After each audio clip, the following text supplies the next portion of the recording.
In this video we're going to talk about tool maintenance and how we keep our tools in good working order so that they can be used safely and effectively during your sessions.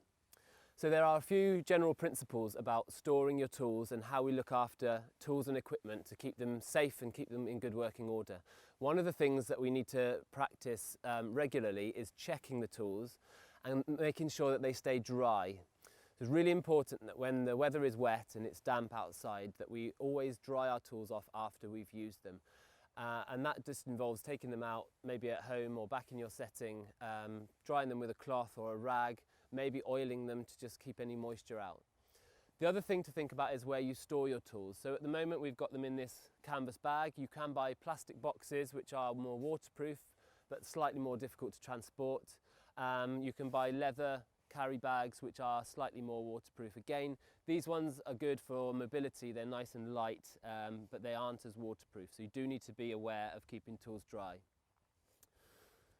Then when it comes to actually maintaining the tools on a regular basis, what we should be doing is checking them each time we've finished a session. So every time we've used the tools, we should be having a look and checking that they're dry and that they're well maintained and they're put away safely.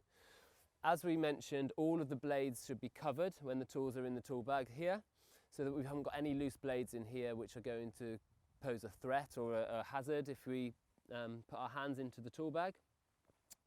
And then the individual tools have different ways that we can look after them. So if we have a look at a couple of the cutting tools first, we've got the secateurs and the loppers. Both of these have moving parts. So it's important, any tools with moving parts, we just check that the moving parts are in good working order, and that means that they're not rusty, they're not stiff. Potentially we could put a little bit of 3-in-1 oil on the moving parts here just to lubricate them. And this can be something that's done on a kind of monthly basis or depending on how often you use your tools.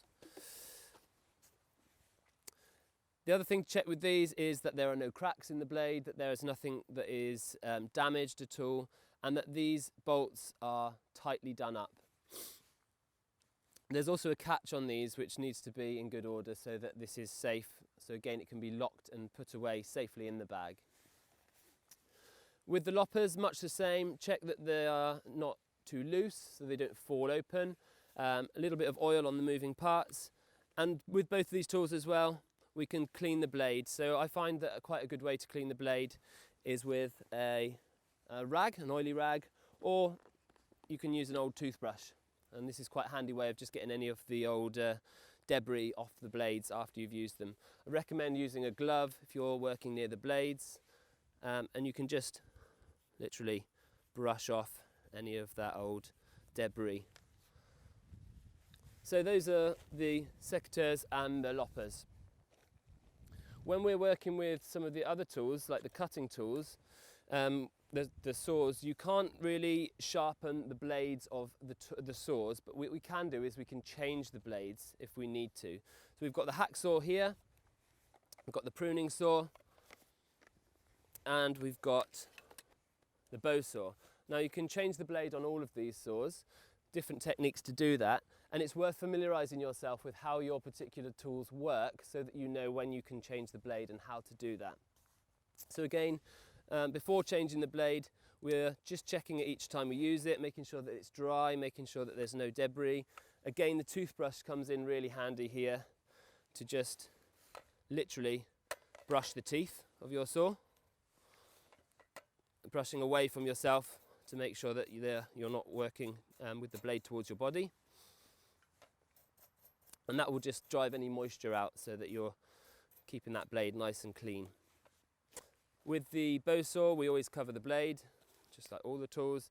And it's very important to maintain and look after these blade covers because they do get lost very easily. With the pruning saw, similar process. It's got a moving part here, it's got a hinge, so we can oil that. We just check that this is done up, this bolt here is done up tight enough so that the blade doesn't swing open too easily, and check that that locking mechanism is working effectively. And again, just a bit of oil does help to keep them nice and clean. Just make sure that the locking mechanism is safe so that when the children are using the saw, it's not going to close up on their fingers. and again, careful when you're putting it away. And then finally, the hacksaws, small saws. Again, these do get blocked up quite easily, so a nice little brush with toothbrush does help. And these are a tool where you do need to change the blade quite regularly. They do become blunt quite quickly. So with this particular type, what we can do is we just put some pressure on, some downward pressure, and the blade just comes out quite easily like that, so that we can then buy new blades and put a new blade in if we need to. And it's worth just being aware that with the hacksaws, they cut on the pull. So when you put the new blade in, the teeth should be pointing backwards towards the handle. With the other two saws, we've got a pruning saw, which you can buy new blades for. They're quite expensive. To change the blades, you just undo and then you replace the blades. And obviously thinking about how you're disposing of the old blades in a responsible way, because they're very sharp. And then with the bow saw, we've got two different types of blade catch which allow you to change the blade. We've got one which is a lever, so that simply just levers off to release the tension on the blade. And then the other type has a tensioning screw there which you can just unscrew. So really important that you make sure that your tools and your saws are kept under tension when they're being used. And then to release them, you just turn the screw, undo the tension, remove the blade, and you can then put the new blade on.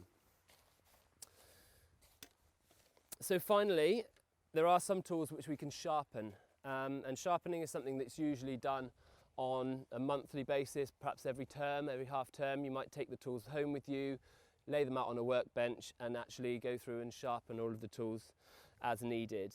So the tools that you can sharpen include the axe and the bill hook, so the splitting tools, and obviously your knives as well. Now sharpening is a specific skill. It's something that can take a lot of practice. Just at a very basic level, what we can do is get a sharpening stone like this one. They're very cheap. It's got two different grades, finer grade on one side and a slightly coarser grade on the other side. Usually we just need to use the fine grade. And what we do is we put the sharpening stone on the ground or on a workbench or even on a log. And then these are oil stones, so you need to put some oil onto the stone. And then we're going to put a glove on, because my hand's going to be close to the blade. And with the knives particularly, it's really important that we don't blunt them or we don't draw the blade towards us. So when we're sharpening, we always have the blade pointing away from our body.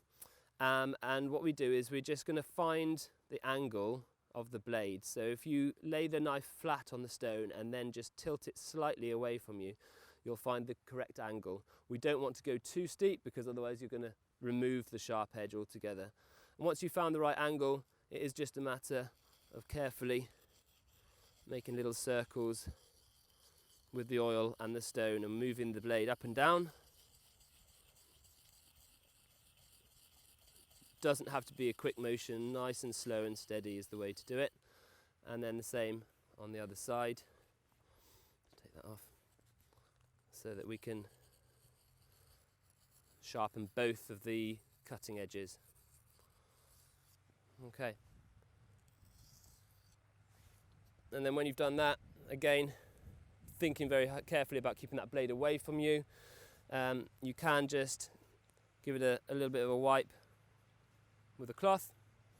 I'm going to put that away and back in the tool bag so it's ready to use. And that's exactly the same process for the smaller knives as well. So the key concepts really are keeping things dry, sharp, well maintained, well looked after, and just checking things on a regular basis. And we also recommend that you keep a record of this tool maintenance. So you've got a written record somewhere that you've carried out the tool maintenance on a particular date. And that will give you the evidence then if you ever need to prove that you've done that and you're taking those necessary precautions to keep everything safe. So that is how we look after and maintain the tools when we're working at Forest School.